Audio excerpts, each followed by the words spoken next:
Entering homes and breaking bones, John Bones Jones continued to do what he does best.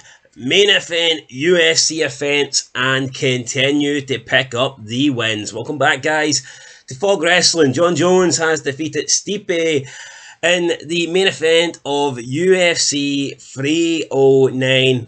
Was it ever in doubt? I mean, probably not. Jones won towards the end of round three with a spinning back kick. That's the one that really took Stipe out of the game. It was the punches that finished it, the punches that got the technical knockout, but it was the spinning back kick to the stomach, to the liver, to the midsection. That was the one that was too much for the 42-year-old Stipe, and it meant that John Jones makes his perfect record even more perfect. Of course, that's if you don't count in the no contest and the DQ. Now, I didn't actually see this fight live. I had to watch it the next day because I fell asleep, man.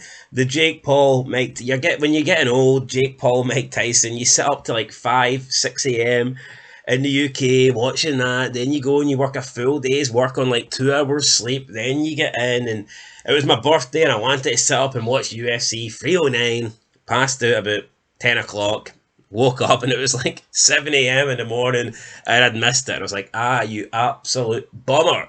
So, obviously, wasn't going to go and watch the undercard. I think the undercard's something you only watch live, so I'm not going to go back and watch the entire undercard. But I did look at some of the results.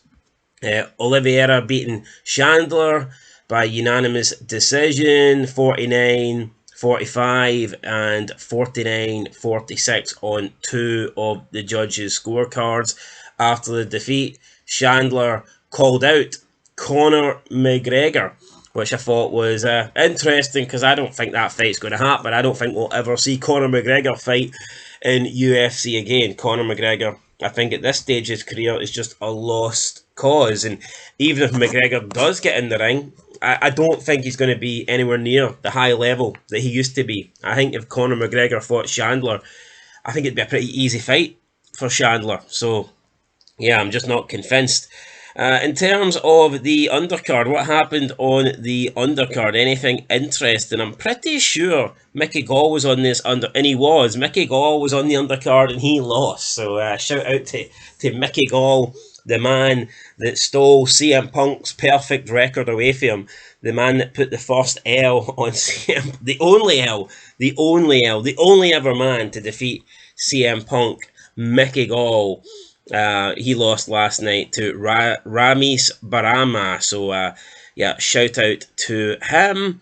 And I mean, other than that, I think that's the only notable fights really. Mickey Gall in there, then you obviously had Oliveira and Chandler, and then it was Jones versus Stipe in the main event. Main event, it was an okay fight, but at the end of the day, nobody really expected Stipe to win. I think if this fight happened 6 or 7 years ago, probably nobody would have expected Stipe to win either, but it would have been more competitive. I think Stipe would have been a lot younger, obviously. He would not have been out the ring. Inactivity kills you as a fighter, especially when you get older. I don't think inactivity does that much damage when you're younger. It still hurts, it's not good, but I think when you're older and you're out the ring or the octagon for 3 or 4 years, then it can fuck you up. And Stipe, I think, has only had 2 fights since 2020. Or two, yeah, they had one fight in 2020 and then one fight in 2021. So, yeah, I mean, that kind of inactivity when you're that age, it's not good. And he looked a bit slow. He didn't look like a fighter that was in his prime, and that's because he's not in his prime. Round one, he got dominated. Jones took him down, got on top of him, and pretty much just, wailed away for the entire round. I think Stipe was just trying to get to the end of the round, so that was his game plan. Round two, I mean, stayed on their feet for the entire thing. Stipe did land some okay shots, but it was more like he wasn't really landing any combinations. He was landing like the one decent shot, wasn't following up, and still, even when they were standing, John Jones was getting the better of it. So, but I mean, round two was competitive at least, and round three was pretty competitive as well. Again, Stipe landed a couple of decent shots, but nothing great. And John Jones, you felt like really beginning to hurt Stipe in round three, and then he got him with that spinning back kick, and that was all she wrote. The punches followed up, and the referee stopped the fight, probably rightfully so. So, yeah, I thought Stipe was going to get to the end of round 3, but even if he did, the stoppage probably would have came in 4 or 5. I don't think Stipe was going to get to the end of this fight. Whether it was on the ground or standing, I just think John Jones sooner or later was going to put an end to it. But there you go, guys. John Jones wins. He says he's not retiring. We might get John Jones versus Tom Aspinall. I mean, who knows?